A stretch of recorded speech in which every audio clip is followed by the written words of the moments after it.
Minasan! Chapter 17 Jujutsu Kaisen Modulo telah rilis dengan judul Kekacauan dan Harmoni, di mana Rika keluar dengan penampilan yang sepenuhnya berbeda dan digunakan oleh Tsurugi. Kita juga mendapatkan halaman berwarna yang sangat ciamik menampilkan Dabla versus Mahoraga. Sebelum saya lanjut, siapa tahu ada yang ingin berdonasi, silakan klik link Saweria yang ada di deskripsi ya. Diawali dari monolog Tsurugi sewaktu kecil yang mengucapkan kalimat yang sama dengan Megumi. Ia bercerita bahwa tak lama setelah Yuka lahir, ayah mereka menghilang untuk sementara waktu.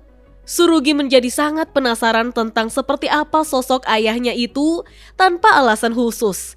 Kakek Yuta, nenek Maki, dan ibu Tsurugi Yuka enggan membicarakannya.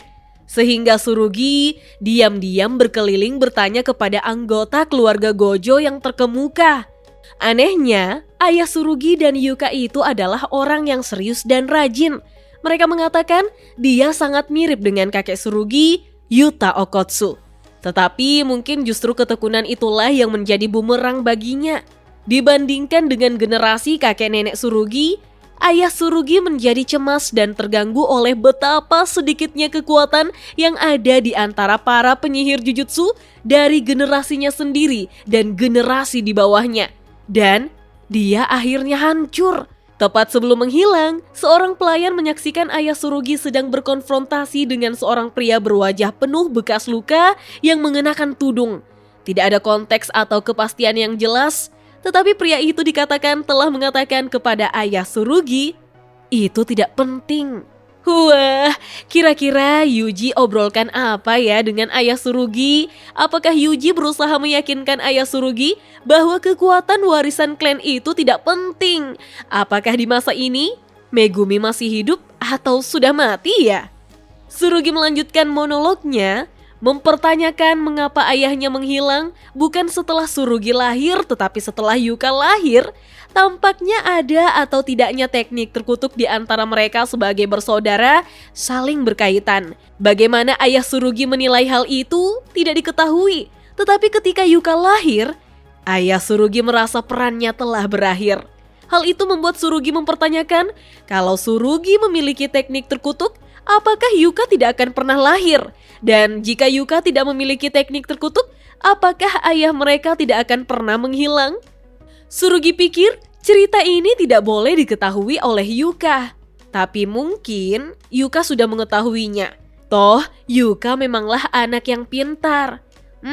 Jadi anak Yuta atau ayah Tsurugi dan Yuka ini masih ada setelah Tsurugi lahir, tetapi setelah Yuka lahir dan setelah Yuka dipastikan mendapatkan Ten Shadow, maka dia menghilang. Jadi seperti yang dikatakan Tsurugi, alasan utamanya adalah klan dan teknik terkutuk sehingga Yuka bisa berhubungan dengan klan Gojo serta mendapatkan hak atas perawatan di gudang senjata.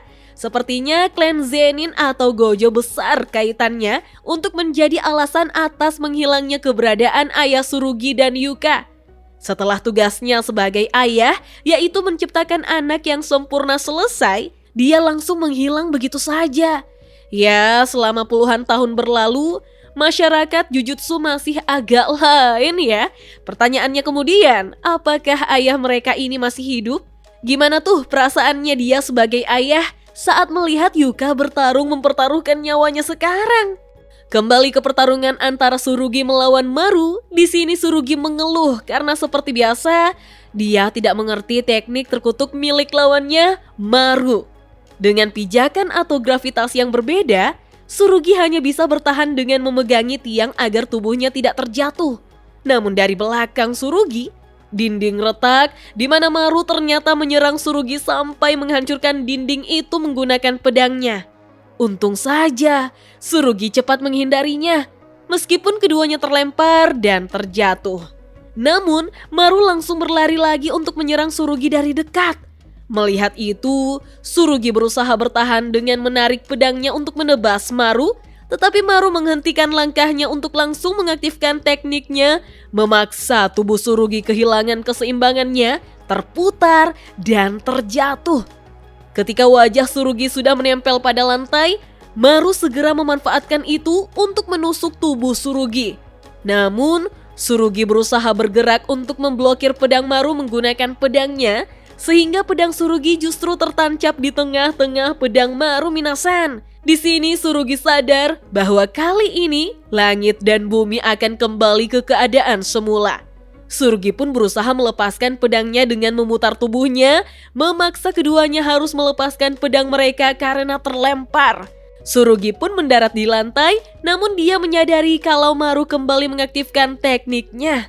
Kita pun diperlihatkan bagaimana bangunan tinggi dan langit yang terbalik, sehingga Tsurugi harus menabrak bangunan tinggi.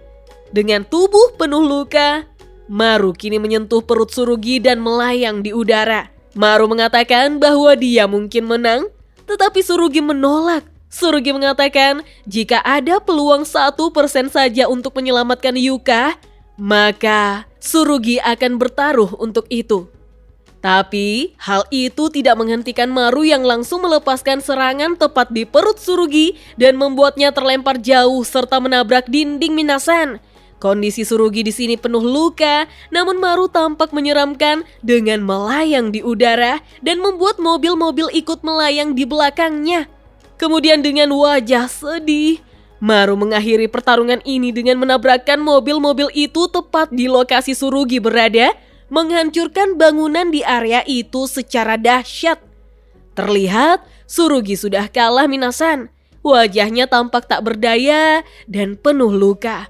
Tsurugi berbicara pada dirinya sendiri, jika dia terlahir dengan sesuatu yang hebat dan bisa mati dengan hebat, tentu saja itu sesuatu yang patut dibanggakan. Tapi Tsurugi tidak bisa menerima itu. Sekalipun itu biasa saja, sekalipun itu samar-samar, selama hidup Yuka dan keberadaan sehari-hari Yuka ada di suatu tempat di luar sana, itu sudah cukup bagi Tsurugi. Hanya itu. Wah, hidup Yuka lebih penting baginya daripada hidupnya sendiri. Selanjutnya, Tsurugi yang sudah kritis mengira orang di hadapannya adalah kakeknya, Yuta. Tetapi kemudian ada suara berkata, ini yang terburuk. Kau benar-benar mirip wanita itu. Tapi karena ini permintaan Yuta, aku akan membantumu. Katakan, aku setuju. Ketika Tsurugi sudah tahu kalau itu adalah Rika, Tsurugi justru bertanya balik, kau pikir kau bisa menang begitu saja? Rika menjawab, pertanyaan bodoh. Tsurugi lantas mengatakan, aku setuju. Sekarang, Maru dibuat terkejut dengan besarnya energi terkutuk yang mengintimidasinya sangat mengerikan. Maru berteriak, ini tidak mungkin benar. Kau ini sebenarnya apa? Kita pun diperlihatkan bagaimana Rika menyelimuti tubuh Tsurugi, mengambil bentuk Tsurugi. Sangat cocok dengan tulisan pada panel akhir bahwa dia yang memakai kutukan, Ratu Kutukan. Dan inilah dia bagaimana wujud gabungan Tsurugi dan Rika, di mana tubuhnya adalah Tsurugi dan kepalanya berbentuk Rika. Dia langsung datang meninju Maru dengan sangat kuat sampai menabrak dinding di belakangnya. Rika menjawab Maru dengan mengatakan, dan kau seharusnya siapa? Ketika Maru masih syok dan merasa kesakitan, di sini Tsurugi justru berdebat dengan Rika, mengatakan bahwa dia menghargai bantuan Rika, tapi jangan bicara sembarangan. Rika menjawab, astaga, lancang sekali. Akan kukatakan pada Yuta di surga. Tsurugi protes, apakah kau termasuk tipe orang yang bisa masuk surga? Rika menjawab, kau benar-benar membuatku kesal. Dan chapter 17 Jujutsu Kaisen Modulo pun berakhir sampai di sini Minasan. Wah, seru sekali melihat penampilan segar dari Rika. Dia justru bantuin Yuta mengurusi cucunya meskipun benci dengan Maki.